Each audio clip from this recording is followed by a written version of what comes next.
When you're very little and you have very passionate family members that are, to a great extent, in a lot of pain, and they are Cuban. They're flying the flag all the time. They're talking about their lives all the time. What child would individually, independently claim to be anything else but Cuban? And I'm from an exiled family that was politically unappetizing, but I'm personally a product of the United States. And this gets to maybe a deeper question of why people like myself in Miami, we still refer to ourselves as Cuban, especially when you're young. Just make you feel more patriotic to a history that you have no idea of. You have no connection to, you didn't experience anything, only story and photography. I found it difficult to connect photographs to reality.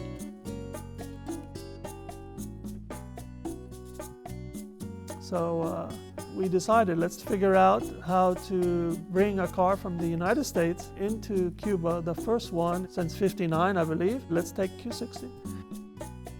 It was a monumental task. And so when we finally saw it pull out of the container and onto the ground outside of Havana, the passion in that car, the power, the shape, the sculpture is something very dear to me. To drive up to the Tropicana or some of my family's buildings, I felt this was, oh my God, a once in a lifetime, obviously.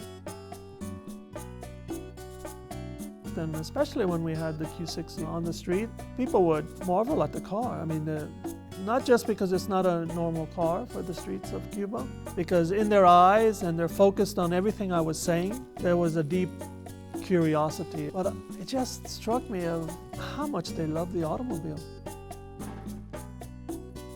Human beings, we're unique in that we're not happy with our feet. We lack a patience. So we jumped on the horse, and then we became frustrated with the speed of the horse, so we made the automobile. So the automobile became this kind of manifestation of all of our ambitions to go beyond our own abilities. And then I think slowly it became a representation of society. I believe that an automobile is about the dreams of a culture.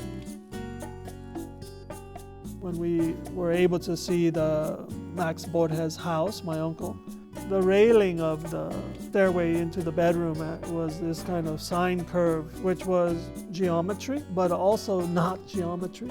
It had a little bit of his own sense of warmth of humanity.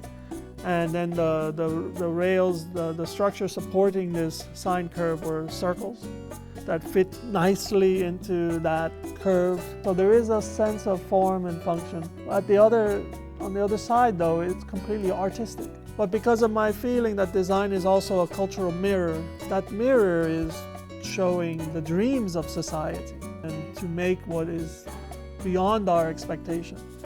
I felt that in his work. I left Cuba with this sense of, I feel some synergy with my uncle. This ability to see life as what is required to build, but to also see life through a more romantic lens. I feel somewhat certain that this is part of my DNA.